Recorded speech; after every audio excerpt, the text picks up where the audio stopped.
আজকের গল্পটা হলো একটা ছেলের সাউন্ড অপারেটর হয়ে ওঠার গল্প। পূর্ব মেদিনীপুর জেলার এগোরা থানার রাজেন্দ্র চক গ্রামের এক গরিব পরিবারে জন্ম হয় ছেলেটার।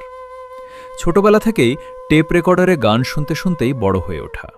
গান ছিল তার নেশা, ভালোবাসা আর বেঁচে থাকার আনন্দ।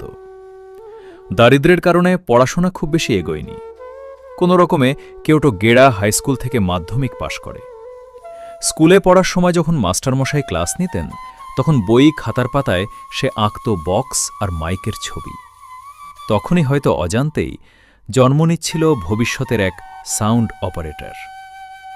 মাধ্যমিক পাশ করার পর উরিজলকার গ্রামের ছেলে সন্দীপের সঙ্গে বন্ধুত্ব হয়। সবাই তাকে ভোলা নামেই চেনে।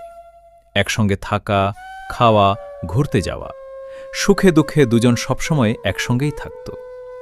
ভোলাদের বাড়িতে কালীপুজো হলে রাজেন্দ্র চকের মা চণ্ডী সাউন্ডের মাইক সেট আসত, যেটা বর্তমানে রাজেন্দ্র চক কিং এমসি মিউজিক নামে পরিচিত।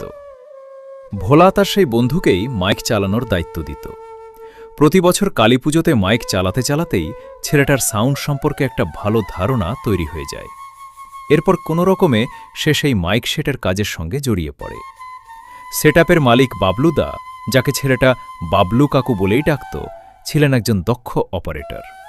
তখন ছিল 3 পাল্লার বক্স।